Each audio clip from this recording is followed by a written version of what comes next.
பேசலாட இந்த காலை வேளையில் உங்களை சந்திப்பதில் ரொம்ப சந்தோஷம். இந்த உலகத்தில் நம்ம சில காரியங்களுக்கோ இல்லை சில பொருளுக்கோ சில நபருக்கோ அதிக முக்கியத்துவம் கொடுப்போம்.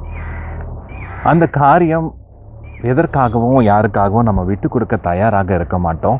என்ன இருந்தாலும் இல்லைனாலும் எனக்கு அந்த காரியம் வேணும் அப்படின்ற அளவுக்கு நம்ம யோசிப்போம். இங்கே ஆதியாகமம் 22ஆம் அதிகாரத்தில் ஒரு நபரை நம்ம சந்திக்கிறோம்.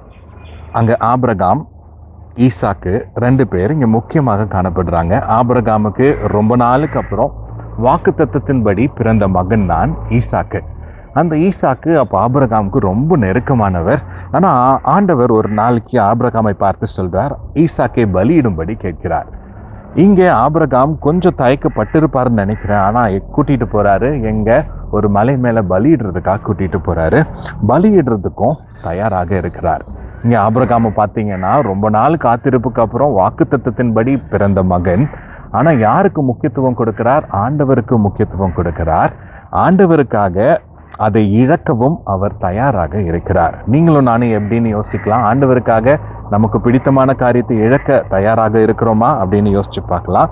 அதுக்கப்புறம் ஆபிரகாம் பலியிடுறதுக்கு தயாராகிறார். ஆனால் ஆண்டவர் நிறுத்துறார். 12ஆம் வசனம் 22ஆம் அதிகாரத்தில் 12ஆம் வசனத்தில் பிள்ளை ஆண்டான் மேல் உன் கையை போடாதே என்று தெளிவாக சொல்கிறாங்க.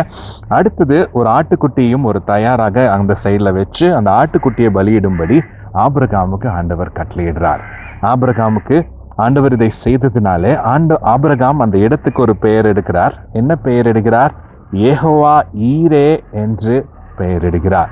நம் தேவனாகிய ஆண்டவர் யெகோவா ஈரேவாக இருக்கிறார். நமக்கு எல்லாவற்றையும் அவர் பார்த்து கொள்ள நல்லவராக இருக்கிறார். அவருக்காக நாம் எதையாவது இழக்க தயாராக இருக்கிறோமா?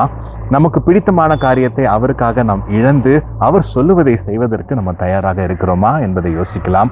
அவர் உங்கள் வாழ்க்கையிலையும் என் வாழ்க்கையிலையும் யெகோவா ஈரேவாக இருந்து போதுமானவராக நம்மை நடத்தி செல்வார். நம்ம ஜெபிக்கலாம். அன்புள்ள ஆண்டவரே, நன்றி செலுத்துகிறோம். ஆதியாகமம் 22ஆம் அதிகாரத்தில் நாங்கள் பார்த்த மாதிரி ஆபிரகாம் அவனுக்கு பிடித்தமான வாக்குத்தத்தத்தின் மகனான ஈசாக்கை பலியிட, உங்களுக்காக பலியிட அவர் எடுத்து சென்றார். ஆண்டவரை கூட்டிக் கொண்டு சென்றார். அதே போல் எங்கள் வாழ்க்கையிலையும் ஆண்டவரே, இதெல்லாம் நாங்கள் பெருசாக யோசிக்கிறோமோ அதையெல்லாம் உமக்கென்ற ஆண்டவரே நாங்கள் பெருசாக யோசிக்காமல் உண்மை மாத்திரம் நாங்கள் பெருசாக யோசித்து எங்கள் வாழ்க்கையில் நாங்கள் கடந்து செல்ல எங்களுக்கு உதவி செய்யுங்க. நீர் எங்கள் வாழ்க்கையில் யெகோவா ஈரேவாக இருக்க போகிறதற்காய் நன்றி. நீர் எங்களுக்கு போதுமானவராக இருக்க போகிறதற்காய் நன்றி. இயேசுவின் நாமத்தில் பிதாவே, ஆமென்.